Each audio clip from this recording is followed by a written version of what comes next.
Assalamualaikum warahmatullahi wabarakatuh.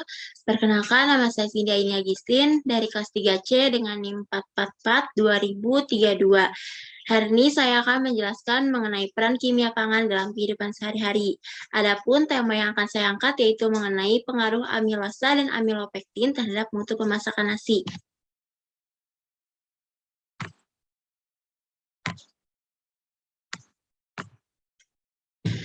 Amilosa. Apa itu amilosa? Amilosa adalah polisakarida yang tersusun dari glukosa sebagai monomernya. Monomer sendiri dapat diartikan dengan molekul dasar pembentuk polimer. Nah, dalam hal ini itu polisakarida. Tiap-tiap monomer terhubung dengan ikatan 1,4 glikosidik atau ikatan yang menghubungkan dua monomer pada polisakarida. Amilosa merupakan polimer tidak bercabang. Amilosa biasanya ditemukan bersamaan dengan amilopektin atau yang serupa dengan amilosa tapi memiliki cabang dalam pati. Dalam sebuah pangan, amilosa memiliki efek keras bagi pati atau tepung. Amilosa sendiri memiliki bentuk rantai lurus dengan rumus kimia C6H10O5N. Terletak di bagian senyawa pati yang lebih sulit diakses untuk menghindari pencernaan.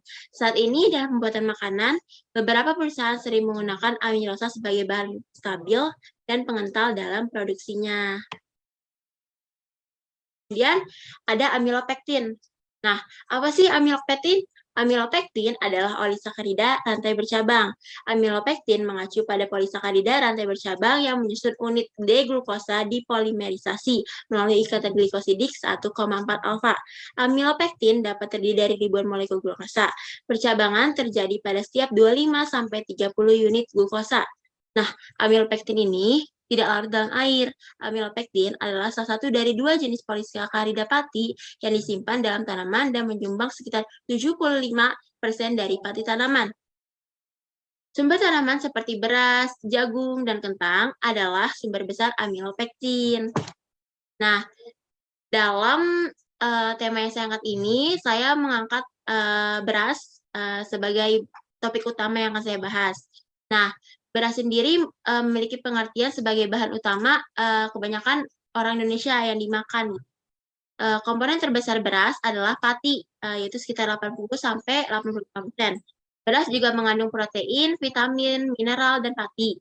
Pati beras tersusun dari dua polimer karbohidrat, yaitu amilosa atau pati berstruktur amilosa dan amilopektin atau pati dengan struktur rantai bercabang. Dalam keadaan murni, butiran pati berwarna putih, mengkilat, serta tidak berasa.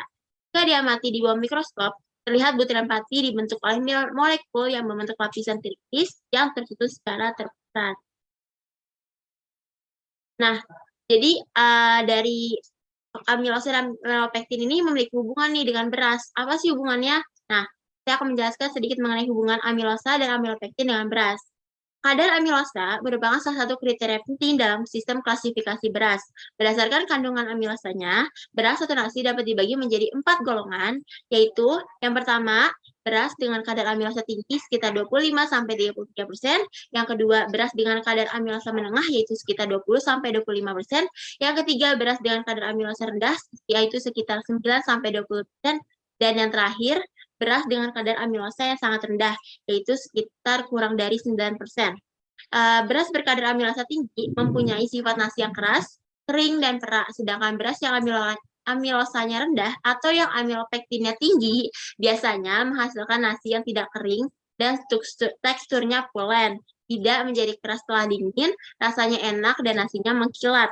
Penggolongan ini didasarkan pada kemampuan amilosa untuk berasosiasi kembali dengan sesamanya untuk membentuk struktur yang kaku. Nah, kemudian saya juga akan membahas mengenai mutu dari pemasakan nasi sendiri ini. Nah, salah satu syarat untuk menentukan kualitas beras adalah mutu tanak. Parameter yang umumnya digunakan untuk menentukan mutu tanak antara lain gelatinisasi, komposisi amilosa, waktu tanak, pemajalan butir, penyelamat air, volume pengembangan, mutu indrawinasi seperti rasanya, teksturnya, terus warnanya. Nah, dengan menggunakan alat tanak laboratorium, dapat menentukan mutu tanak beberapa varietas beras sekaligus dengan lebih seragam, yang meliputi penyerapan air, volume pengembangan, pelenan, kelengketan, dan kesukaan terhadap nasi. Nah, di sini saya menyajikan tabel pemasakan beras dari dengan menggunakan parameter mutu tanaknya. Yang pertama itu saya mengukur pemanjangan butirnya. Dari pemanjangan butirnya itu ketika baru akan dimasak itu sekitar 0,7 cm. Nah, ketika di tengah masak itu bertambah menjadi 1 cm. Ketika di tengah-tengah masak atau menuju akhir masak, dia tetap ukurannya yaitu sekitar 1 cm. Dan ketika sudah matang, yaitu sekitar 1,1 cm. Nah, dapat disimpulkan bahwa pemanjangan butir ini dia bertambah ya seiring dengan kematangan nasi. Nah, yang kedua itu ada penyerapan air. Nah, ketika baru akan dimasak, penyerapan itu belum terserap dan ketika sudah matang, air itu terserap dan kering. Yang ketiga itu ada kepulenannya. Kepulenannya itu ketika di tengah masak, nasi itu keras, ketika menuju akhir masak dia itu perak dan ketika sudah matang dia itu pulen. Kemudian ada kelengketannya. Nah, kelengketan itu ketika di tengah memasak dia tidak lengket, kemudian menuju akhir masak dia lengket dan ketika sudah matang dia sangat lengket. Nah, yang selanjutnya itu ada aroma. Aromanya itu ketika di tengah masak dia aromanya seperti beras ya karena belum matang. Kemudian yang ketika di tengah masak itu dia aromanya seperti nasi dan ketika sudah matang dia aromanya seperti nasi. Kemudian ada kilapnya, kilap atau warnanya nih ya. Ketika di tengah masak dia itu kilap itu berwarna pucat. Ketika menuju akhir masak atau di akhir masak atau ketika akan matang dia itu sedikit mengkilap dan ketika sudah matang ketika masak itu dia mengkilap. Untuk lunakannya sendiri ketika di tengah masak dia itu keras seperti beras pada umumnya. Kemudian ketika menuju akhir masak itu dia sedikit lunak dan ketika sudah matang itu dia lunak. Sedangkan untuk warna airnya ketika di tengah masak itu dia mengeruh dan ketika menuju akhir masak itu sangat. Untuk keretakan dari beras sendiri ketika di tengah masak itu dia sedikit retak, ketika menuju akhir masak itu mulai retak dan ketika sudah matang itu dia retak.